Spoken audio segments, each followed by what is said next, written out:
Léfítíkù orí 9 láti ẹsẹ̀ 1 títí dé ẹsẹ̀ 14. Ó sì ṣe ní ijọ́ kẹjọ ni Mósè pè Áárónì àti àwọn ọmọ rẹ̀ àti àwọn àgbà Ísírẹ́lì.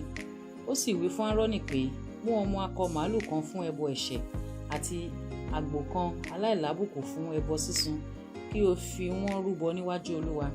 Kí ìwọ kí ó sì sọ fún àwọn ọmọ Ísírẹ́lì pé, ẹ mú òbúkọ kan wá fún ẹbọ ẹ̀ṣẹ̀ àti ọmọ màlúù kan àti ọ̀dọ́ àgùntàn kan, méjèèjì ọlọ́dún kan aláìlábùkù fún ẹbọ sísun, àti akọ màlúù kan àti àgbò kan fún ẹbọ àlàáfíà láti fi rú ẹbọ níwájú Olúwa, àti ẹbọ ohun jíjẹ tí a fi òróró pò, nítorí pé ní òní ni Olúwa yóò farahàn yín. Wọ́n sì mú ohun tí Mósè fi lélẹ̀ lé àṣẹ wá síwájú àgọ́ àjọ. Gbogbo ìjọ sì súnmọ́ tòsí, wọ́n sì dúró níwájú Olúwa. Mósè sì wí pé, èyí ni ohun tí Olúwa fi lélẹ̀ lé àṣẹ, kí ẹ̀yin kí ó ṣe, ògo Olúwa yóò sì farahàn yín.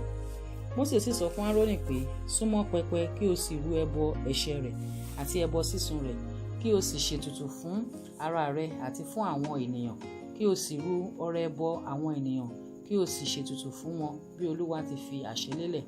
Áárónì sì súnmọ́ pẹpẹ, ó sì pa ọmọ màlúù ẹbọ ẹ̀ṣẹ̀ tí í ṣe ti òun tìkára rẹ̀. Àwọn ọmọ Áárónì sì mú ẹ̀jẹ̀ náà tọ̀ wá, ó sì tẹ ìka rẹ̀ bọ inú ẹ̀jẹ̀ náà, ó sì tọ́ ọ sára ìwo pẹpẹ, ó sì da ẹ̀jẹ̀ náà sí ìsàlẹ̀ pẹpẹ. Ṣùgbọ́n ọ̀rá àti ìwé àti àwọn tí ó bo ẹ̀dọ̀ ti ẹbọ ẹ̀ṣẹ̀ ó sun lórí pẹpẹ bí Olúwa ti fi àṣẹ fún Mósè. Àti ẹran àti awọ ni ó fi iná sun lẹ́yìn ibùdó. Ó sì pa ẹbọ sísun. Àwọn ọmọ Áárónì sì mú ẹ̀jẹ̀ rẹ̀ tọ̀ wá, ó sì fi wọ́n orí pẹpẹ yíká. Wọ́n sì mú ẹbọ sísun tọ̀ wá tí ohun ti ìpín rẹ̀ àti orí, ó sì sun wọ́n lórí pẹpẹ. Ó sì ṣín ìfun àti itan rẹ̀, ó sì sun wọ́n bí ẹbọ sísun lórí pẹpẹ. Ó sì mú ọrẹ ẹbọ àwọn ènìyàn wá, ó sì mú òbúkọ tí í ṣe ẹbọ ẹ̀ṣẹ̀ fún àwọn ènìyàn, ó sì pa á, ó sì fi rúbọ ẹ̀ṣẹ̀ bíi ti ìṣáájú. Ó sì mú ẹbọ sísun wá, ó sì rú gẹ́gẹ́ bí ìlànà náà. Ó sì mú ẹbọ ohun jíjẹ wá, ó sì bu ìkúnwọ́ kan nínú rẹ̀, ó sì sun lórí pẹpẹ pẹ̀lú ẹbọ sísun òwúrọ̀. Ó sì pa akọ màlúù àti àgbò fún ẹbọ àlàáfíà tí í ṣe ti àwọn ènìyàn. Àwọn ọmọ Áárónì sì mú ẹ̀jẹ̀ náà tọ̀ wá, ó sì fi wọ́n orí pẹpẹ yíká. Àti ọ̀rá inú akọ màlúù náà àti ti inú àgbò náà, inú irun rẹ̀ tí ó lọ́ràá àti èyí tí ó bo ìfun àti ìwé àti àwọn tí ó bo ẹ̀dọ̀.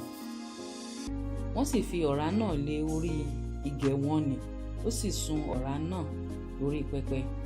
Àti ìgẹ̀ náà àti itan ọ̀tún ni Áárónì fi bí ẹbọ fífí níwájú Olúwa bí Mósè ti fi àṣẹ lélẹ̀. Áárónì sì gbé ọwọ́ rẹ̀ sókè sí àwọn ènìyàn, ó sì súre fún wọn, ó sì sọ̀kalẹ̀ kúrò ní ibi ìrúbọ ẹbọ ẹ̀ṣẹ̀, ẹbọ sísun àti ẹbọ àlàáfíà.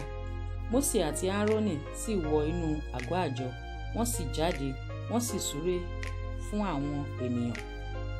Ògo Olúwa sì farahàn fún gbogbo ènìyàn.